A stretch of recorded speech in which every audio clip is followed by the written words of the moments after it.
Hello दोस्तों, कहानी संग्रह चैनल में आपका स्वागत है।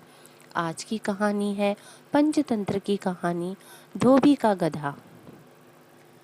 किसी एक गांव में एक धोबी अपने गधे के साथ रहता था।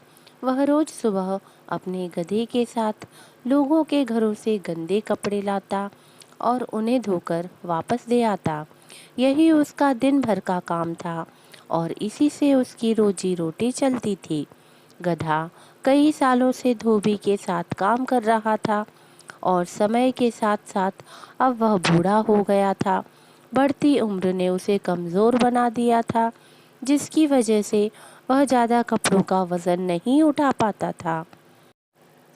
एक दोपहर धोबी अपने गधे के साथ कपड़े धोने धोबी घाट जा रहा था। धूप तेज थी और गर्मी की वजह से दोनों की हालत खराब हो रही थी। गर्मी के साथ साथ कपड़ों के अधिक वजन के कारण गधे को चलने में परेशानी हो रही थी। वो दोनों घाट की तरफ जा ही रहे थे कि अचानक गधे का पैर लड़खड़ाया और वह एक गहरे गड्ढे में गिर गया। अपने गधे को गड्ढे में गिरा देख धोबी घबरा गया और उसे बाहर निकालने के लिए जतन करने लगा। बूढ़ा और कमज़ोर होने के बावजूद गधे ने गड्ढे से बाहर निकलने में अपनी सारी ताकत लगा दी, लेकिन गधा और धोबी दोनों नाकामयाब रहे। धोबी को इतनी मेहनत करते देख कुछ गांव वाले उसकी मदद के लिए पहुंच गए, लेकिन कोई भी उसे गड्ढे से बाहर नहीं निकाल पाया। तब गांव वालों ने धोबी से कहा कि गधा अब बूढ़ा हो गया है, इसीलिए समझदारी इसी में है कि गड्ढे में मिट्टी डालकर उसे यहीं दफना दिया जाए।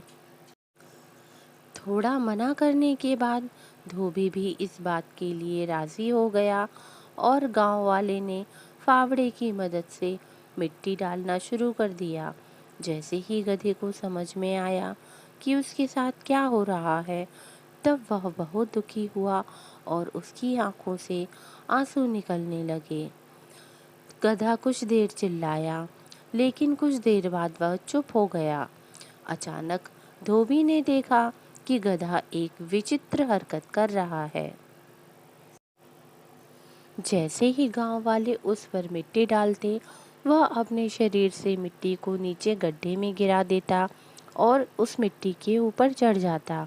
ऐसा लगातार करते रहने से गड्ढे में मिट्टी भरती रही और गधा उस पर चढ़ते हुए ऊपर आ गया। अपने गधे की इस चतुराई को देखकर धोबी की आंखों में खुशी के आंसू आ गए और उसने गधे को गले से लगा लिया। कहानी से सीख। धोबी का गधा कहानी से हमें यह सीख मिलती है कि मुश्किल से मुश्किल परिस्थिति में भी आप अपनी बुद्धि का प्रयोग कर कठिनाइयों को पार कर सकते हैं। तो दोस्तों, आपको आज की कहानी कैसी लगी हमें कमेंट करके ज़रूर बताएं और चैनल को लाइक और सब्सक्राइब करना बिल्कुल भी ना भूलें। धन्यवाद।